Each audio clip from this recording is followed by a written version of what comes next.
My name is Corky Coryell, and I am a litigation partner here at Wyatt Terrence Combs. I've been practicing law for 32 years, and I handle lawsuits. That's what litigation means. And I was asked to talk about one of the interesting matters that I've been involved in over the years. Not every lawsuit that I handle involves something that other people find interesting, but every now and then I get lucky and I get hired to represent an interesting client or handle an interesting dispute. And that happened a couple of years ago when I was hired by a gentleman who actually has been known by two different names. The name his parents gave him when he was born was Cassius Clay.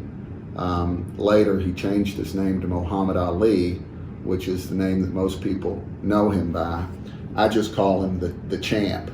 The Champ hired us because he found out that someone was trying to sell some memorabilia that belonged to him, actually one of his old boxing robes, on the internet. And it turned out that this particular robe happened to be a pretty significant and valuable piece of memorabilia because the Champ had worn it in one of his more famous fights. And actually there's a famous picture of the Champ standing over Sonny Liston, the former heavyweight champ who he had knocked out back when his name was still Cassius Clay. And somebody had come into possession of that robe and was trying to sell it on the internet. And the problem was the Champ couldn't figure out how that gentleman had come into possession of his robe, because he knew that he hadn't given it away or sold it to anyone. So he just couldn't figure out how this gentleman had gotten the robe. Ultimately, he figured out that the robe was one of a number of things, memorabilia, souvenirs that he had been keeping, that the Champ had been keeping in storage at his mother's garage here in Louisville. His mother was a lovely lady. Her name was Odessa Clay. Miss Clay lived here in Louisville all her life in a very modest house in the Newburgh neighborhood, even though her son was one of the most famous people in the history of in the modern history of the world. She lived in a fairly modest house in the Newburgh neighborhood her entire adult life, and like many children, including myself, the Champ kept a lot of his old stuff in his mother's garage and in her basement. He didn't think anything about it, but a lot of the stuff that the Champ had stored over the years in his mother's basement and in her garage was extremely valuable. This robe, for example, was worth more than $25,000. And he had, for many years, just given it to his mom to keep in her garage, and she had put it out there, and he had long forgotten that it was out there. So you might wonder, how did this gentleman who was trying to sell the robe, how did he come into possession of the robe? Well, he didn't steal it. He didn't just find it. This gentleman used to cut Miss Clay's grass at her house in Newburgh.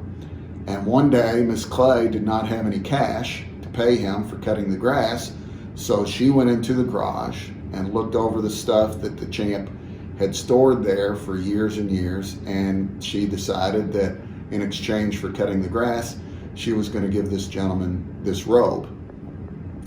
Even though the robe wasn't really hers to give, she didn't want to stiff the guy. She didn't want to not pay him for cutting the grass, so she gave him the robe in exchange for cutting the grass, and the fellow took it, and interestingly, he did not try to sell it for many, many years, because this was the mid 1990s, and for you guys who are probably watching this in the 90s and until 15 or 20 years ago, the internet didn't exist, so people didn't have any way of selling memorabilia like this, and there certainly was no eBay or Craigslist or anything like that to try to sell interesting items on. So when this fella got this robe for cutting the grass in the mid 1990s, he didn't have any way to try to do anything with it, so he actually held on to the robe for 5 or 10 years, and he actually, interestingly, put the robe to use. I won't say good use, but he used the robe as a bathrobe for 10 or 15 years. And when we ultimately got the robe back, you could tell, because it looked like it had some water stains on it, and it looked like it had been used as a bathrobe. But when this fella got the idea to try to sell this robe, he put the robe on the internet, and the asking price was, I think it was in excess of $25,000. When the champ found out that he was trying to sell the robe, we filed a lawsuit and got the robe back for Muhammad Ali, and that robe is now on display at the Muhammad Ali Center here in downtown Louisville. So the next time you visit the Muhammad Ali Center, you can actually go see that robe. I guess the moral of the story is, once you move out of your mom and dad's house, be careful about leaving your old stuff there, because you never know what your mom or dad might use to pay the paper boy or the grass cutter or the handyman who does repairs around their house.